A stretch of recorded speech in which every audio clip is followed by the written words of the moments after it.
રથયાત્રામાં જોવા મળતા અખાડા હવે સમાપ્ત થવાના આરા છે। અખાડાની ઓળખ ફક્ત રથયાત્રા પૂરતી સીમિત રહી ગઈ છે, કારણ કે અત્યારે જીમનું કલ્ચર વધી રહ્યું છે અને સ્થિતિ એવી છે કે આગામી પેઢી અખાડાને ભૂલી રહી છે।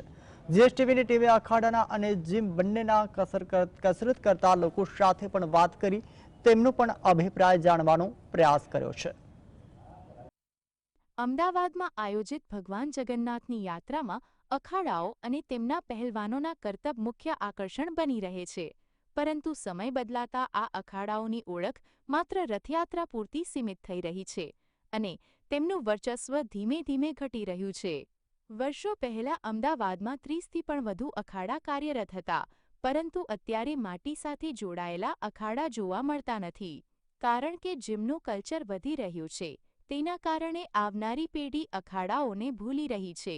અત્યારે જે અખાડા છે ફક્ત રથયાત્રા પૂરતા દેખાય છે એનું એક કારણ છે કે વ્યાયામ શાળાઓ હવે ઓછી થઈ ગઈ છે। અખાડાના જે મેદાન છે મેદાન રહ્યા નથી, અને જે અખાડા એસોસિએશન અમારો જે પ્રેસિડેન્ટ છે મુકેશભાઈ હાડવે, એમના અંડરમાં 30 અખાડા ચાલે છે અને ફક્ત રથયાત્રા પૂરતા જ અમને કરવા મળે છે।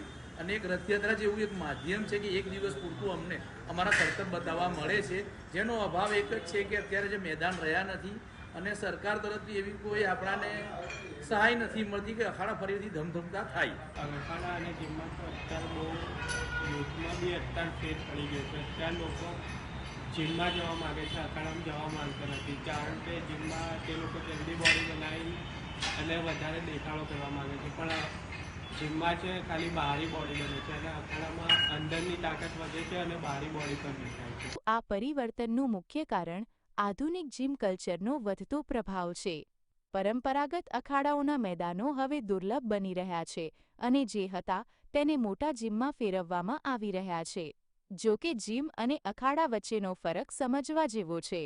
અખાડામાં કસરતની પરંપરાગત પદ્ધતિ છે અને પૌષ્ટિક આહાર દ્વારા કસાયેલી બોડી બનાવવામાં આવે છે।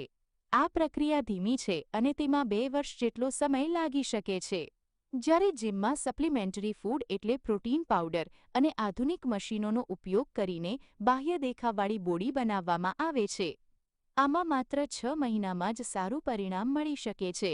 અખાડામાં વ્યાયામ ખુલ્લા મેદાનમાં થાય છે, જ્યાં પરસેવો વધુ થાય છે, જ્યારે જીમમાં એસીવાળા વાતાવરણમાં આધુનિક મશીનો પર કસરત થાય છે।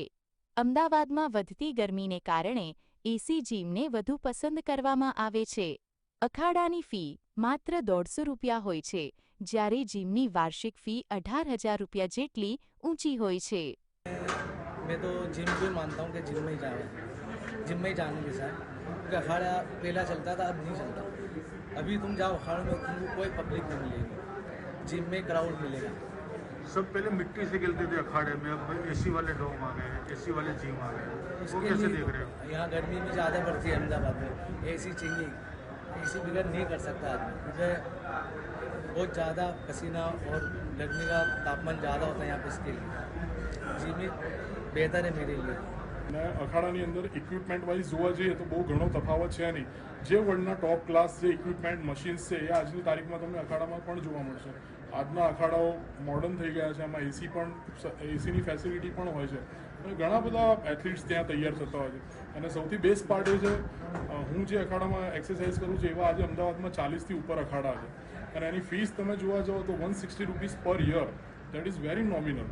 તો કોઈ પણ સામાન્ય ઘરનો માણસ પણ એ અફોર્ડ કરી શકે। આધુનિક જીવનશૈલી અને આરામની શોધમાં લોકો જીમ તરફ વળી રહ્યા છે, જ્યારે અખાડાની પરંપરાગત મહેનત અને સાદગીને અવગણવામાં આવી રહી છે। જીમમાં કે અખાડામાં કસરત કરવી તે મહત્વનું નથી, પરંતુ શરીરની ફિટનેસ અને સ્વાસ્થ્યનું ધ્યાન રાખવું જરૂરી છે। અખાડા પરંપરા, સહનશક્તિ અને કુદરતી પોષણ પર આધારિત છે, જ્યારે જીમ ઝડપી પરિણામ અને સુવિધાને પ્રોત્સાહન આપે છે। જો કે અખાડાઓનું ઘટતું વર્ચસ્વ સાંસ્કૃતિક વારસાના નુકસાન તરફ ઇશારો કરે છે। ધવલ બારોટ, જીએસટીવી, અમદાવાદ।